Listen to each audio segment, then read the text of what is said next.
Hello, everyone. Welcome in today. Today, we're going through our top 10 backs in the 2025 NFL draft. I have 19 guys I have complete grades on right now. I have a few more that I just got tape on that I still haven't been able to finish yet, but we're going to go ahead and get our top 10 out here. Starting off at number 10, we're going to have running back Travis Etienne out of Georgia. Here's the thing, man. He didn't have the greatest year at Georgia, but he still showed off a lot of what he's good at, and he let you know the reason why you would want to take him early in this class. I do believe he's a third round prospect. I have a borderline third to fourth round grade on him, but I think he could come into the league and have a role as a receiving back. He has good hands. He's really smooth out of the backfield. Now, here's the thing. He doesn't show a lot of power in his game, and I'm looking at my notes real quick. He looks to have pretty good top speed. I mean, his 40 time did actually prove that at a 4.42, I believe is what his official time was. We can go ahead and take a look at the notes on ETN.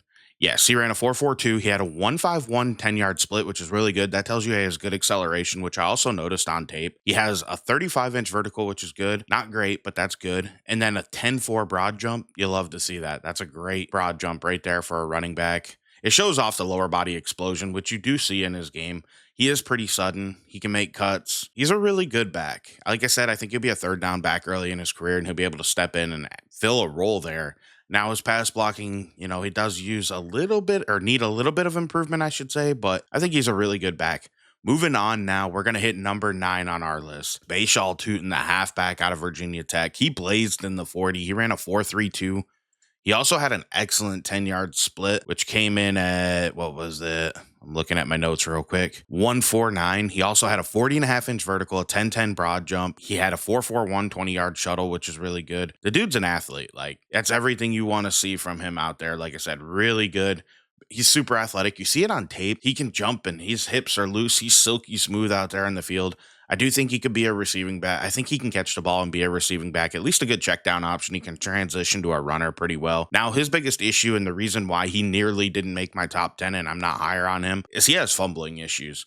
It's a real thing that you need to watch out for with him. It's something that I don't know what's going on. Maybe you can work with it and maybe you can fix it. I'm not 100% sure. Some of these guys just never hold the ball right. They don't have that feel for when the pressure's coming in, when to tuck and cover it. He just doesn't. He leaves it out and it gets yanked out on him. I think I seen a fumble in all 3 games that I watched, which had him initially with a 4th round grade. But like I said, his combine, I knew it was going to be good, but I didn't expect that level of explosion. So I did give him a slight bump for that, which bumped him into my top 10. I think anybody would be happy to be able to get him at the end of day 2. And if you can get him early on day 3, even better. That's a fantastic value, in my opinion. Coming in at number 8 on the list is Devin Neal, the halfback out of Kansas. I really liked Devin Neal when I watched him on tape, but his biggest issue and why he's lower on my list is he just simply isn't athletic enough, I don't think, to be a high-end back. So at best, he could be a role player in the NFL. I think he could be a good number 2, which is why he was able to sneak in here. Came in with a 4.58 40-yard dash. Not surprised by that. That's what it looks like on tape. 1.59 10-yard split makes sense once again. He did have the really good lower body explosion of 10.4 broad and a 37.5-inch vertical, so that's good. But the big thing with Devin Neal is he has amazing vision. I love his vision. I feel like he always finds the gap and he gets to it, but his lack of athleticism just really hurts his game overall. And I think that's what's probably going to hold him back the most at the NFL level. He could be a really, really good back for you, but the problem is, you really have to question how effective he's going to be without that athleticism. Is he still going to be able to constantly just win with his vision? And I have questions about that, which is why he's lower. He could easily be a 2nd round pick. I could see a 1st round back out of him because when you have vision like that, if he paired it up with the athleticism, he'd be unstoppable. He'd be really, really good. But without that athleticism, unfortunately, he's got to be in a little bit lower here. Coming in at number 7's halfback Damian Martinez out of Miami. He came in a little lighter than I expected at the NFL Combine, but I think he did that to run a little bit better. I have been forgetting to say their official heights and weights. So for him, he's 6 foot 217, which is fine. That's a great size for a running back. He ran a 4.51, which is quite impressive. I didn't expect that. He had a 1.56 10-yard split, 10.4 broad, 35-inch vertical. Like I said, I do think he normally plays a little bit heavier than this, but, he dropped weight, run a little bit better, and that's a good time for him. I'm very happy with that. I view him as a power back at the next level. He doesn't really catch the ball well. He can be a check down option, but I just didn't see it a lot on tape. He doesn't really look comfortable in pass pro. He has the body to be able to do it because he would be able to withstand, but he just doesn't have any technique from what I've seen. I've seen a lot of struggles there on tape, but overall, he can come in, be a power back. He runs over guys. I think he's going to be, once again, a number 2 at the next level, maybe with the potential to become a number 1 with some development. He has the athleticism to be able to improve. So we'll have to see at next level. But I really like Damian Martinez, and I think you'd be getting him in third round. That's good value right there. Coming in at number 6 for our list here is running back Cam Scattaboo out of Arizona State. If you don't know anything about this guy, I'll tell you what, he runs like a bull in a china shop. He is just an impressive back. Like,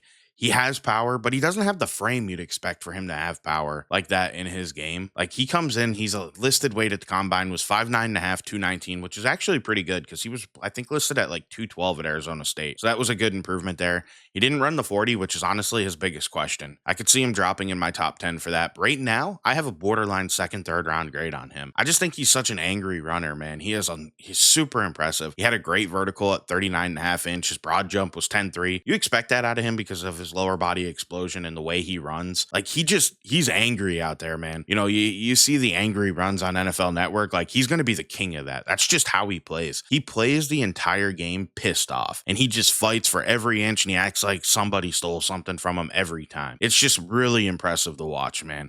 He leaves it all out there. And the thing is, will that translate to the next level? Well, I do actually think it will, because he has good vision. He pairs that with it. He can catch the ball. He can do everything you want a running back to do. Now, does he have issues? Of course. Like I said, he lacks the top end speed, and that really shows up on tape. You know, you do have to look and go, okay, what's the issue? Like, is that going to be too big of an issue? Now, if he ran the 40 and he ran a 4.6 something, yeah, that's going to be an issue at the next level, and I'm going to have to drop his grade. But if he can get in the 4.5s at his pro day, dude, no problem with that. I'd be fine with leaving him where he is. That's exactly what you expect out of him. He's kind of a power back who's just reckless out there with his body and fights for everything and gets everything he can for your team. Like, he's just a super impressive back. I think, honestly, he could be a lead back for an NFL team. He could play on all 3 downs. One last question to be answered with him, but I got to start putting these videos out. So for now, he's going to be ranked here. Let's get into our top 5 now. Coming in at number 5 is halfback Caleb Johnson out of Iowa. He's somebody that, honestly, he ran a little bit of a disappointing 40 time, but I'm not shocked by it. He got ran down quite a bit on tape. He was able to burst and get into the open field quite quickly, which is why I'm surprised he didn't do like the vertical or the broad jump, because I thought he'd have some explosion in his lower body, because he's pretty quick. He accelerates pretty quick. His 10-yard split does not tell you that at a 1.62. His 40-yard dash was a 4.57. You know, it's something that I'm surprised. Like, I think he's going to be more of a Shanahan style back. Like, I think he'll be good at zone running, basically.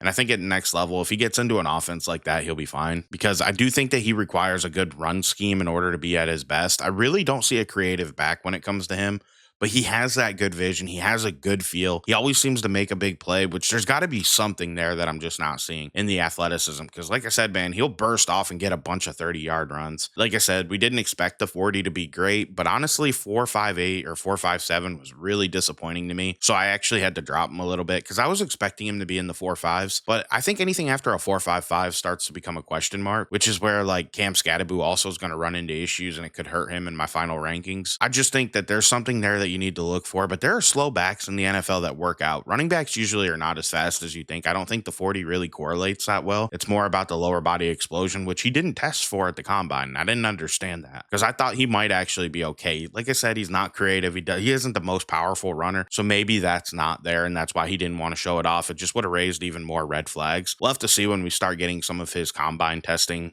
information after Iowa's Pro Day, if that comes out. Moving on now, we're going to move up to number 4 on the list. That's going to be running back Quinshon Judkins of, I almost said Alabama, I don't know why, of Ohio State. He's a national championship running back, and he is quite impressive when you watch him on tape. He comes in listed at 6 foot, 221 pounds at the combine. He had a 4.48 40-yard dash, a 1.51 vertical. The dude accelerates so quickly. 38.5-inch vertical, 11-foot broad jump. I mean, that's incredible right there. He's another back that I think he'll go round 2. That's where my grade is on him right now. A solid round 2 back, probably even early in round 2. And the thing is, I really think that he's a 3-down running back in the NFL. You didn't see a whole lot of pass catching at Ohio State, but a lot of that I think is related to the fact that they had TreVeyon Henderson there, who we'll see later on this list. You know, so that does make it to where his role was just limited, but you did see him catch. He looks comfortable catching the ball. I think he could be a good pass protector with that body size. So I do believe he'll be a 3-down running back in the NFL. He is athletic. He is explosive. He didn't always look it at Ohio State. I don't know if maybe he played a little bit heavier this year, but he was super impressive when it came to the postseason run, and he really turned it on and took off. I mean, he showed you what you seen at Ole Miss. I had him rated as running back 1 coming into this season. I had questions about Ashton Genty's size, and I love the size of Quinshawn Judkins, but ultimately, at the end of the day, he didn't have the season that we expected. So that's going to lead to him being running back 4 for me, which is still really good. And I think he'll be a round 2 pick. Let's move on to running back number 3 on my list. That's going to be his teammate, Travion Henderson. Here's the thing with Henderson. I don't think he's going to be an every down back in the NFL. I think you have to realize he is somebody that has to split carries. He was at his best at Ohio State when he split carries. He is your receiving threat, but he actually has pretty good vision. I was quite impressed. I had people telling me that they didn't like his vision. And I actually was like, you know what? He seemed to find the gap, accelerate quick. He can make people miss. He's another silky smooth athlete. He ran a 4.43. He had a 1.52, 10-yard split, 38.5-inch vertical, 10.8 broad jump. He came in, he's listed at 5'10", 202, which is fine. Like I said, he is a true receiving threat out of the backfield. I think that's his future in the NFL. He'll be able to be like your Jahmyr Gibbs in a backfield. I don't think he has quite the high-end level of Jahmyr Gibbs, which is why, for me, he's a round 2 prospect who might be able to sneak into round 1, but I think he's a solid round 2 prospect. I have him going top of round 2, and I think that that's where he should go. He can come in, he can be a good complementary piece, he can fill a big role, he'll be able to be an excellent receiving back. He's going to add the explosive element that you're looking for, but I can't put a first round grade on a guy I don't think can be an every down running back. I just don't think you'll be able to give him that workload. He's not at his best. He struggled at Ohio State with that, and I do believe he would continue to struggle in the NFL with that. I think injuries would become an issue like they used to be, and I think he'll become less effective. He just has to stay in his role, and he'll be great, which is kind of weird when you're like, well, you're putting a round 2 grade on him, and you're picking him at the top of round 2, and he's your number 3 running back, and you're talking like that. I get it. It seems a little odd, but I just think his role is like Jahmyr Gibbs, where it's the same thing. You don't want to make him the workhorse. Can he do it occasionally? Yes. But you don't want that to be his role. And if you can really hone him in and do the best with him that you can and just limit that workload and you let him be effective in his 20 plays, 30, 25 plays a game at most, you're going to get an excellent running back at the next level, and he could be elite. So I really like Travion Henderson. He's somebody, probably the one that I'm most split on having so high because of his role. But man, we've seen this role be effective in the NFL. You can be a superstar like him. You look at a guy like Alvin Kamara early in his career, that's how he was, and he was elite. He was effective. He was always super good for the Saints, great elite receiving threat. Alvin Kamara made it work, and he's actually who I looked at and was like, you know what? I'm going to take a chance and put this guy higher because Kamara made a huge impact on that Saints team when they were good with Drew Brees, but he wasn't the every down back. He wasn't your 3-down thumper, and that's okay. So that's how I landed with Travion Henderson at number 3. Let's move on. We're going to hit running back number 2 now. It should be pretty obvious at who it is at this point. It's Marion Hampton, the running back out of North Carolina. Dude, he is really impressive. He came in 6 foot, 221 pounds. He has a 4.46 vertical, 1.54 10-yard split, 38-inch vertical, 10-10 broad jump, good arm length, good hand size. I love Marion Hampton. I think he can be a 3-down running back at the NFL level. Now, I am just shy of having a true first-round grade on him. However, in this draft class, I think he's a lock to go in the first round. He might even go in the first half of the first round. Honestly, if Ashton Genty didn't have a great pro day or combine workout, I could see where Marion Hampton could jump him. I really like Hampton. He is a powerful runner. He sees the field well. He finishes. He is just what you're looking for in an NFL back. Like, there isn't a whole lot to say about him other than he was way better than I expected him to be. I had him initially, I want to say he was like number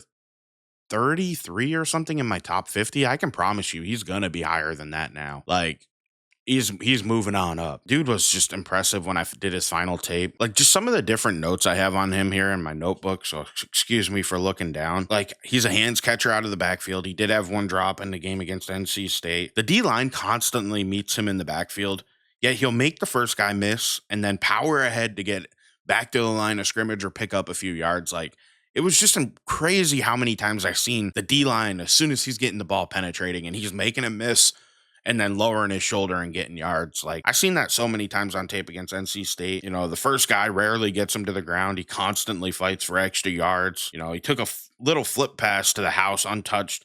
He finished with power for the touchdown. He looks comfortable, like I said, as a check down option. He'll easily be able to play on all 3 downs. Do I think he's an elite route runner or anything? No. But he is just really good when it comes to like just explosion in his game. And I think he has good hands from what I can tell. Now, I do think his pass pro is not the greatest. I do have that notated in here quite a bit that it's a little bit subpar. There's some times in here where I feel like he just threw his shoulder into a guy and that called it good enough. And clearly that's not good enough. If you really want to be a good pass protector, you got to be able to get that shock and hit with your hands like an O line does when you're blocking, but he could work on that. That's okay. Maybe that'll take him off of third downs early in his career, but I think he could develop that and end up getting back on third downs in the future. He has really good vision. He fights for every yard that he can get. Now, he doesn't pinball quite like Ashton Genty, but that's because he's a little bit more of a bigger back that isn't looking to just bounce off. He's looking to run you over. And I really like Omarion Hampton, man. Everyone knows who number one on this list is going to be, and that's running back Ashton Genty of Boise State. Now, he didn't test at the combine. I was quite disappointed by that. Honestly, though, I get it. Why would you? He came in officially listed at 5'8.5", 211 pounds. That's not exactly what I think is ideal, which is why I don't have like a top 10 grade on him in every class. But in this class, man, he's my fourth best player. Like, he is awesome. I love Ashton Genty. I don't think anybody can look at his tape and be like, oh, he's going to be a terrible NFL running back. I don't see how this works out. Like, yeah, he isn't the tallest guy. He isn't the biggest guy, but he is like a pinball machine. I heard that. I think it was NFL SE, and that just stuck with me. Like, he just constantly boing, boing, boing, boing, boing, bouncing off of people and just breaking tackles.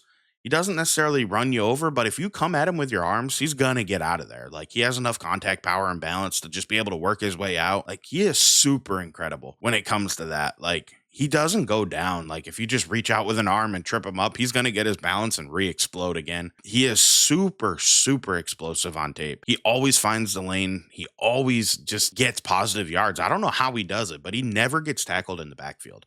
Like, I don't think in the 3-4 games of his I watched, whatever it was, I don't think he ever got tackled in the backfield. Maybe in the playoffs a couple times against Oregon, which did bring up some fumbling questions there. Or not Oregon. I don't know why I said Oregon. Penn State. I think he had 2 fumbles in that game, I think is what I notated.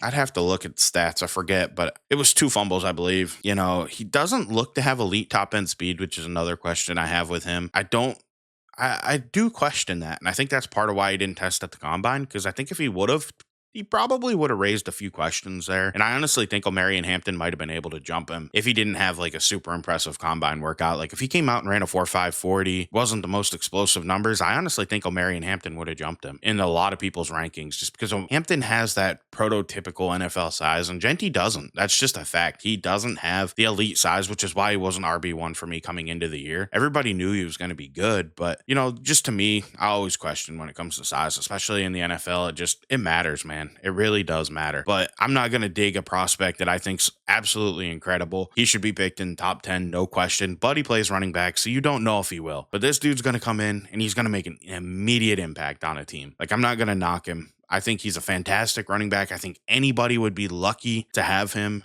at the next level. I think, like I said, gone in top 10 picks. I think the Raiders should consider him at 6. And I think if he makes it to the Bears at 10, absolutely should be gone. And just have a great back for the next 10 years, because I love Ashton Genty. I think everybody does. There's just not a lot to say that you don't already know about him. He's a common back everybody talks about. So I'm not going to add any value when it comes to that. It's just my opinion. He is number 1 for me. And it is a pretty good gap between him and Omarion Hampton. So I don't see that changing for me. But I want to thank you for watching. Please like and subscribe if you made it this far. We'll be out more frequently here with our top 10s. Next up will likely be a mock draft after the combine, free agency period opens this week. And then that'll be later this week. And then next week, we should be in with hopefully 2 rankings. I'm hoping to be able to interior defensive linemen, and I think I want to knock receivers out as well next week. So hopefully we can get those 2 top 10s done in the next week, you'll see it the week after. I'm already most of the way through the interior D-line. I have over half of them guys done that I want to watch. So we'll likely do a top 10. We might do a top 15. We'll see how many guys I can get to. But I want to thank you for watching. Have a great day. I'll catch you in the next one. I'm out.